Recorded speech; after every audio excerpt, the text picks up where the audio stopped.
ఎదురుచూస్తున్న రైతు భరోసా నిధుల విడుదలకు ఎట్టకేలకు ముహూర్తం ఖరారైంది. యాసంగి సీజన్ మొదలై నెలలు గడుస్తున్నా పెట్టుబడి సాయం అందక రైతులు అప్పుల ఊబిలో కూరుకుపోతున్న వేళ రేవంత్ రెడ్డి ప్రభుత్వం కీలక ముందడుగు వేసింది. మున్సిపల్ ఎన్నికల వేడి ముగియగానే అన్నదాతల బ్యాంకు ఖాతాల్లో నగదు జమ చేసేందుకు అధికార యంత్రాంగం అన్ని ఏర్పాట్లు పూర్తి చేసింది.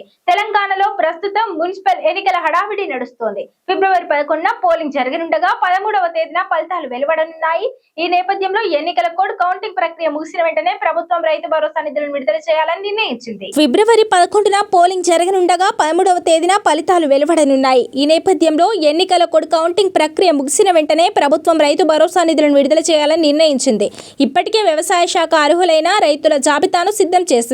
ఎకరానికి 6,000 రూపాయల చొప్పున పంపిణీ చేసేందుకు ప్రభుత్వం వద్ద నిధుల కొరత ఉన్నప్పటికీ బహిరంగ మార్కెట్ ద్వారా రుణ సేకరణకు చర్యలు చేపట్టింది. ప్రభుత్వం పెట్టుబడి సాయం కోసం ఏకంగా 9,000 కోట్ల రూపాయల నిధులను సమీకరించేందుకు భారతీయ రిజర్వ్ బ్యాంక్ వద్ద ఇండెంట్ పెట్టింది. ఫిబ్రవరి 10న అంటే ఈ రోజే ఆర్బీఐ నిర్వహించే ఈ వేలం ద్వారా ఈ నిధులు ప్రభుత్వ ఖజానాకు చేరనున్నాయి. ఈ భారీ రుణంతో రాష్ట్ర వ్యాప్తంగా ఉన్న సుమారు 65 లక్షల మంది రైతులకు పెట్టుబడి సాయం అందించాలని ప్రభుత్వం భావిస్తోంది. ఎన్నికల ఫలితాలు రాగానే బటన్ నొక్కి రైతుల ఖాతాల్లోకి నేరుగా నగదు బదిలీ చేసేలా ముఖ్యమంత్రి రేవంత్ రెడ్డి ఆదేశాలు జారీ చేశారు. ఈసారి రైతు భరోసా నిధుల పంపిణీలో ప్రభుత్వం పక్కా ప్లాన్తో వెళ్తోంది.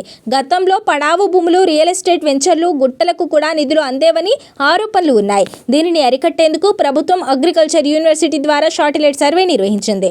ఈ సర్వే ప్రకారం రాష్ట్రంలో సుమారు 10% భూముల్లో ఎలాంటి పంట సాగు కావడం లేదని ప్రాథమిక నివేదికలో తేలింది. దీనివల్ల నిజమైన సాగుదారులకే సాయం అందేలా సాగులో లేని భూములకు నిధులు నిలిపివేయాలని ప్రభుత్వం యోచిస్తోంది. దీనివల్ల ప్రభుత్వానికి కొంత భారం తగ్గే అవకాశం ఉంది.